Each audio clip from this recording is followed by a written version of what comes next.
Welcome back. Hey. Here with your two favorite ladies on this strategic shift. This is Diane, Desio. and I am Priscilla Scott, and we are your hosts. Yes. We're super excited because not only do we get to share with you and with some of our community leaders a lot of strategic changes to make in business and in life, but we also have a brand new business endeavor that we are going to use to teach all of our listeners out there all of our successes and our hiccups and guide people on the steps, in our opinion, to building a successful brand. So we were talking previous on the phone, and you were telling me about there was a lot of businesses that were not strategically put together, like not having a business plan, not mapping out your business. And I told you that unfortunately, that's how I started my business. I did not have a business plan.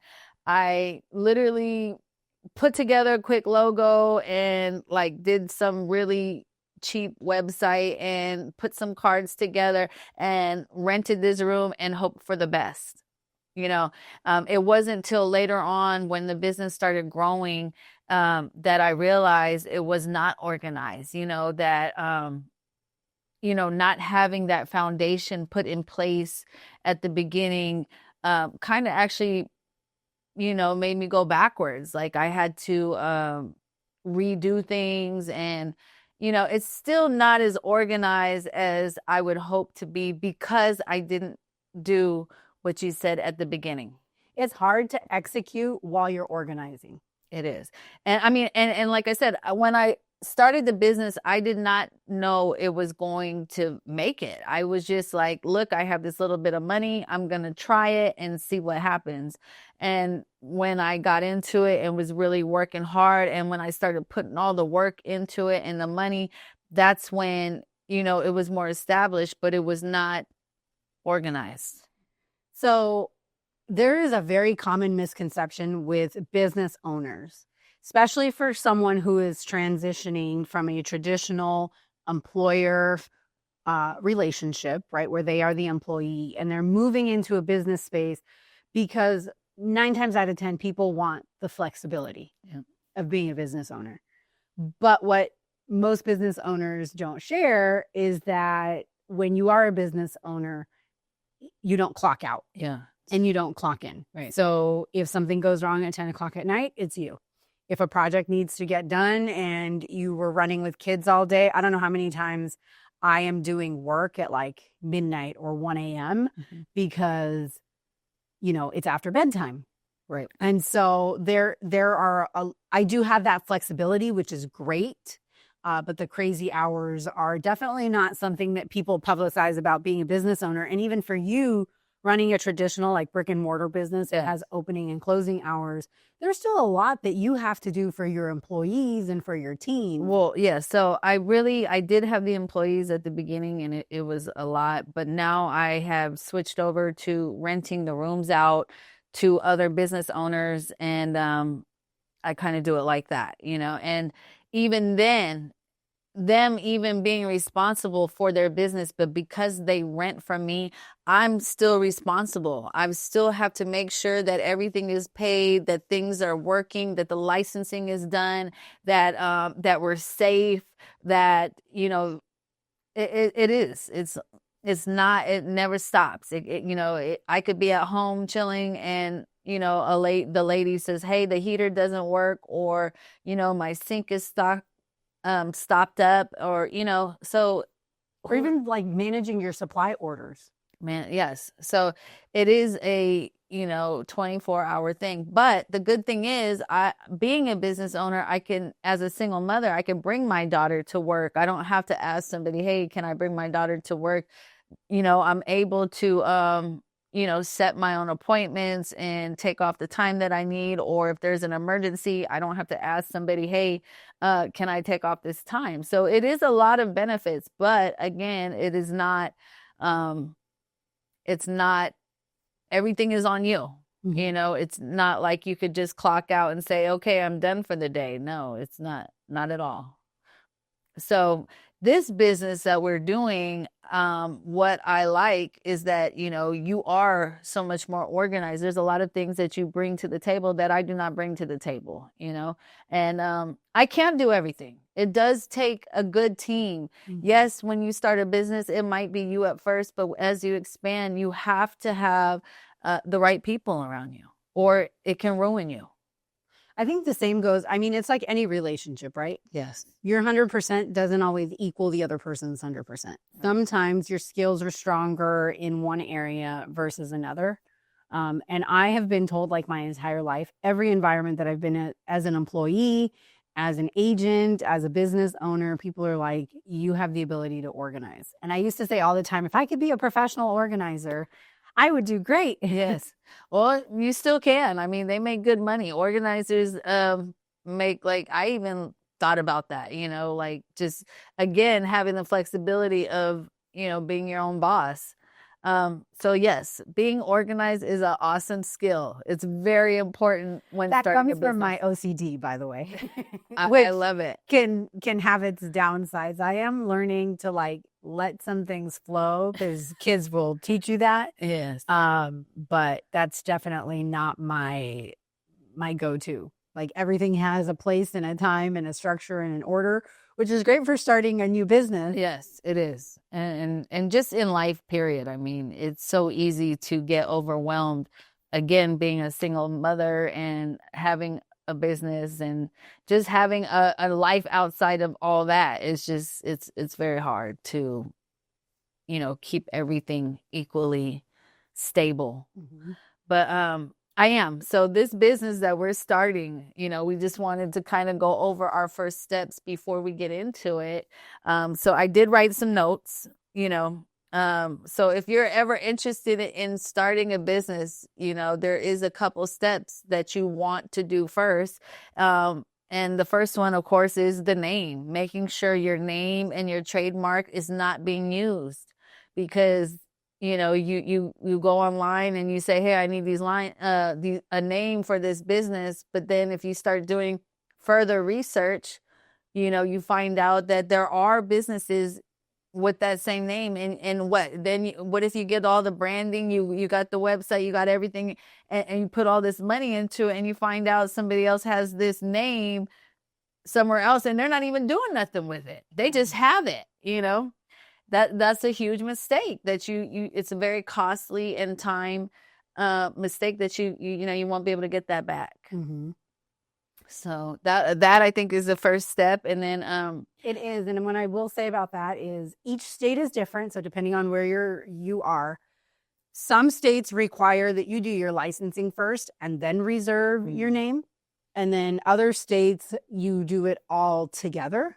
So it's important to know which way you're going to go. Like, I remember when the last business that I opened, once I picked the name and I verified that it wasn't taken anywhere, and I went to go pay for it, once they knew I was using for my fictitious firm name for business, they're like, well, we need your business license. And I'm like, so you mean I have to license the business and then buy the name? Oh, yeah. And so for me, I was like, especially because I am so OCD, I'm like, what if I buy this business? Like, I go ahead and I license it, and then in a week, somebody else stole my name. Right. Yeah. And so I was very like, okay, I did my business licensing today. And then I went and I stood in line at the county office to reserve my FFN because I was like, I need to make sure that I have this name. Right. And so it's important to know which way your state goes. And then also there is a lot of companies that I heard they'll trademark it, but it's very expensive, and then I've heard other places, if you trademark it yourself, that you save so much more money, So just doing the research on trademarking, and seeing what's in your budget.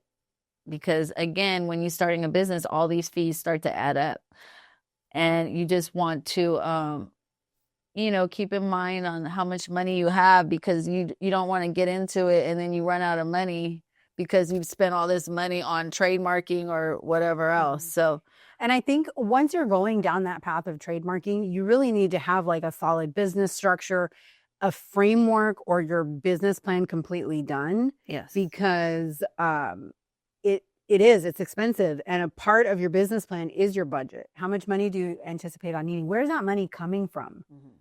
And now you are good at doing business plans. I am not. What do you suggest people, how they go about getting their business plan, like on the best price or just getting it done really professionally? Because not everybody is, able to do a business plan. How do you suggest they do that? So if you don't know how to do it yourself, I think you definitely need to hire somebody to do it, because even some competitive funding opportunities, a bank loan, anything like that, they're going to require financials and they're going to require a business plan. They want to know. And your business plan, put it simply, is, it can sound scary if you've never done one before, but it's pretty much a roadmap. How are you going to go? And now with the power of the internet, I remember when I was in college, our capstone project at the end was to do a business plan for a whole company, like start to finish. And this was before, we had online databases, right? But you're pulling market research at the library. Right. And it was also like you're typing everything out in Word and you're setting all your margins. So it was definitely a very different time when I was like deathly afraid, like, where do I start? But now with the internet, like, there's so many samples out there that you can see what other business owners have put into their business plans. Now, how much do you think somebody should spend on doing a business plan? It really depends on the business. Really?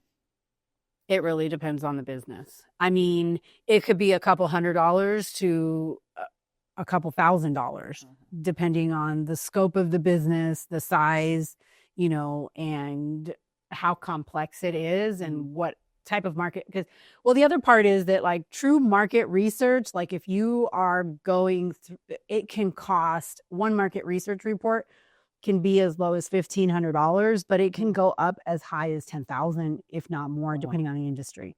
A market research to research your business. So market research reports, for those who don't know, there are actually like companies that take all consumer data for all of the different business industries, compile it together, and they'll give you all of the demographics, the statistics, key players, barriers to entry, ways to market certain industries. And if you're working with a business professional that really knows what they're doing, they're going to leverage some type of market research into that, because they can't just make it up. Like, you can't just, you could just go to ChatGPT and say, hey, make my business plan. Yeah, that's what I was going to ask. That was my second question, is why can't somebody just go and say, hey, ChatGPT, I need a business plan for a med spa in Las Vegas?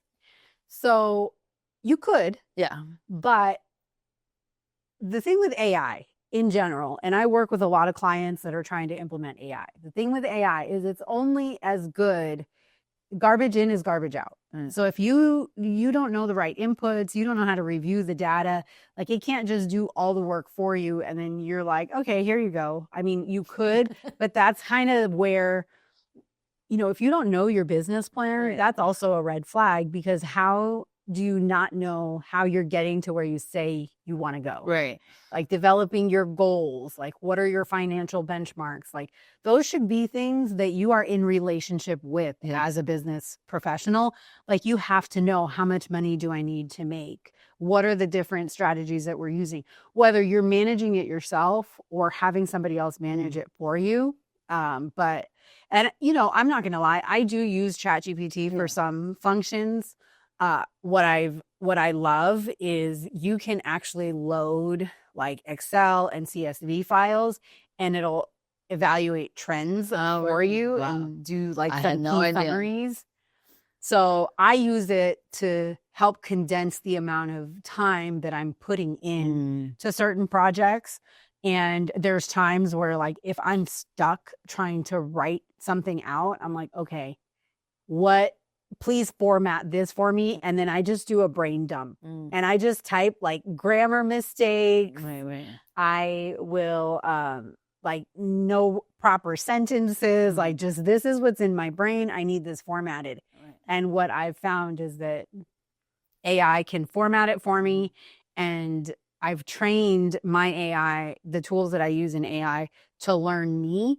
So if I am doing a writing project, it sounds like me. It's Right. not using some words that people are like, what? Priscilla doesn't even talk like Yeah, it's funny. that. So do you suggest that they should do the business plan first, or do you think they should come up with their logo and their branding first? Some of that's going to go simultaneous. Okay.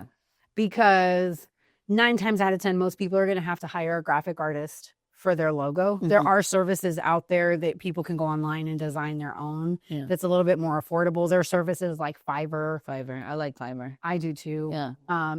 There are some really talented individuals, right? And while you're working on your business plan, there are other areas of your business that can be outsourced. There you go. Like your graphic design or your web design. Any of those things can kind of go in tandem. And then depending on how you build your business, there are registered agents that can do the licensing on your behalf while you're working on other tasks. I love it. So now going back to our business that we're going to be doing the plan, and right now we've been going back and forth on the name and finding out if it's taken, and then registering it locally, getting our social media. Our niche is health and beauty. From just my research in the whole digital marketing, or if you're trying to find a niche, health, wealth, and relationships. Yes. Those are the 3 things that everybody is interested in, So if those are one of the things that you like, you just want to pick one. And then I see some others that actually offer all of it, like there are some influencers that talk about their health and wealth, and then they talk wealth, and then they talk about the relationship, but you want to start with one, right? You got to stick with what you know too, right? Like when we were talking about different products that we would use, I shared with you, I'm biracial. And so as a child, it was really like my hair is trained now. Right. But I look back at some of the pictures from when I was in school and I was like, I could tell my mom, let me brush my hair on that day. My grandma did my hair on that day. Like you can tell. Yeah. And hair products, oh my gosh. Yeah. Because my hair we've tried it all. We've tried online stuff. We've tried in-store stuff. We've tried, black hair we've tried everything and just finding. And then now, finding something that fits everybody is really, really difficult. Yes. Yeah, no, same thing with me. I'm mixed as well. And I've always had hair issues and finding products. My scalp is very sensitive, so I can't just put any product on. And then having my daughter, her hair is definitely on a little bit more, thicker side. And it's just been a struggle. It's trying different products, seeing what doesn't build up and, what makes her hair soft, because we live in Vegas. It's very dry out here, super dry. Your skin's dry, your hair's dry, your hands are dry. Everything is dry and dusty. My old lady hands. Yeah. So just, and so with that being said, it's going to be fun to because we've ordered the samples. We're waiting for the samples. We're trying it on our kids. We are trying it and on ourselves. We researched the company. The company is already have all their licensing with what is it? Not FDA, but there's different organizations that want to make sure that the product that you're putting out is not hazardous, pretty much. Yes. But it won't rip out your hair. Yes. Because I have heard of that. There was a lady who had came out with some product for mixed people or black people, and next thing you know, a lot of people were saying that their hair was falling out. And it was a huge lawsuit. I don't want to say the name, but I do see her products sell. So there is a lot of good reviews on it, but there was some cases where it was, and she might have made some modifications after that happened. Exactly. Yeah. But for us, it was really important to be able to trust the products that were super important. Yes. So a lot of research has gone into that. And then, once we have our social media and our domain, then it's just getting started on getting our pictures, the labels done, and just making sure that the product works, because reviews are everything. In my business, I work very hard to have good reviews. And I'll tell you one thing, I would say 9 out of 10 of my new clients come to me because of the reviews. Mm-hmm.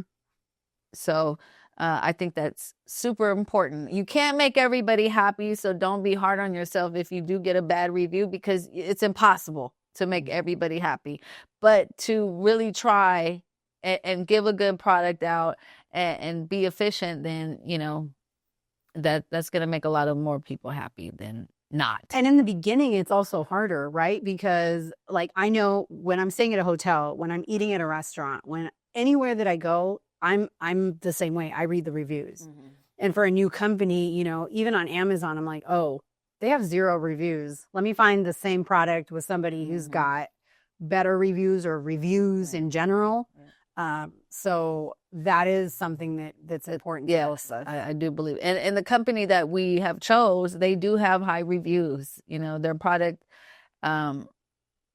is definitely, I'm like I said, I can't wait to get the samples and just get going, but again, we're not going to rush this process because each step is super important.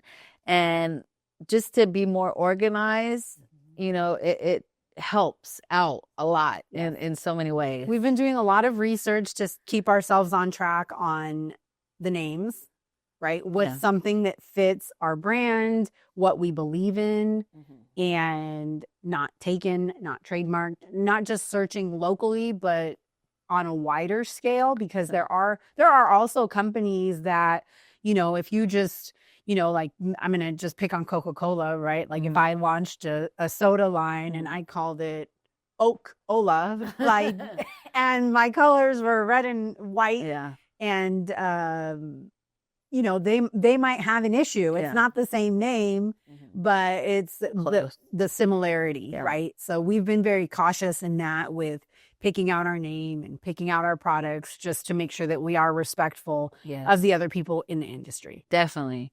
But so by the time that we come back, hopefully we're going to be, going on to our next steps. Like I said, the beginning is probably the most hardest, just mapping it out. But when you have somebody that is organized like this, that takes half of the stress, more than half the stress out. Because me personally, I'm not good at I'm good at organizing like in my home and stuff, but when it comes to wording and paperwork and I'm just not. Thank God for ChatGPT, because when I would do things, like my mind will go blank.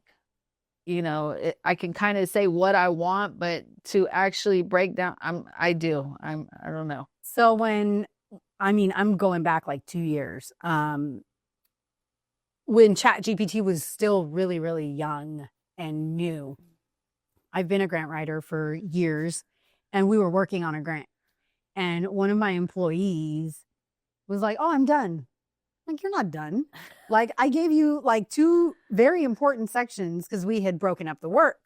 And he's like, "Oh no, I'm done." And I'm like, "You're not done. Like, let me see." And I'm like looking at like pages and pages of typed out stuff. And I'm like, "How did you do this? There's no way you finished this in an hour."